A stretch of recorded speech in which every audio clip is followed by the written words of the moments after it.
Virginia has Jamestown, Massachusetts has Plymouth, but the failed English colony on Roanoke Island in North Carolina has the most enduring place in the imagination of the nation that arose from these early settlements.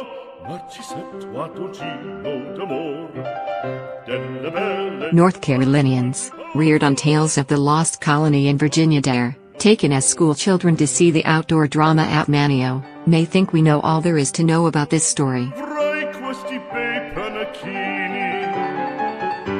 But in his new book, The Secret Token, Andrew Lawler, an award-winning journalist and author, sheds new light on the colony and, equally fascinating, on the myths that have grown up around the mystery and their importance in the national story that Americans tell ourselves.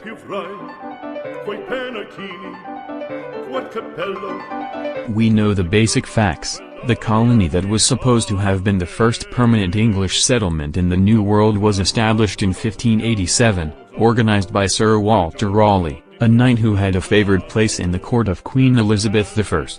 John White, a middle-aged English merchant who was a keen observer and good artist, was the governor. Not long after the 115 colonists arrived on Roanoke Island, White's daughter, Eleanor Dare, gave birth to the first English child born in America, a daughter named Virginia in honor of the Queen. Late in 1587, White returned to England to get supplies for the fledgling colony, but various complications, most notably the war with Spain, prevented him from returning for 3 years, until the summer of 1590.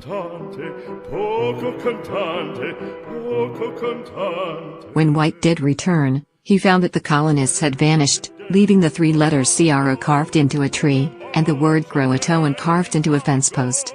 That word is a secret token of Lawler's title.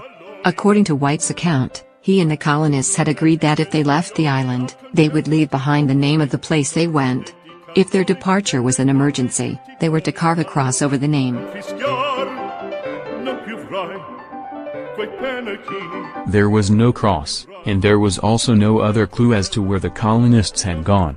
There are many more questions than answers, giving rise over the next 400 years to all sorts of theories, speculations and claims.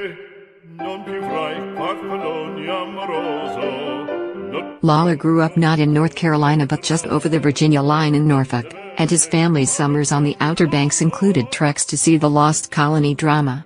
He grew up to be a freelance journalist who writes for such publications as Science, Archaeology, National Geographic and Smithsonian.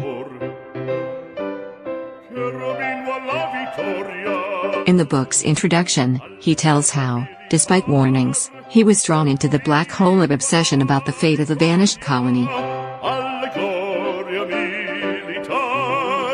Fortunately for readers, Lawler's obsession led him into extensive research on both sides of the Atlantic. He learned a great deal about the politics and ambitions that led to the attempted colony, the explorations that preceded it and what can be known about the personalities involved. North Carolinians may find themselves wishing that our state capital were not named in honor of Walter Raleigh, and those who have seen the outdoor drama may revise their opinion of the supposed villain, Fernandez, the Portuguese-born ship's pilot. That's only the beginning, however. The story gets livelier as he recounts various theories and claims over the years about the fate of the colonists, some fraudulent, others downright wacky, and even the more scientific ones speculative and incomplete. He talks about the Dare Stones, the Lumbee Indians, searches on Hatteras Island, the recent announcements about evidence that some of the colonists might have taken refuge in Bertie County, among other things.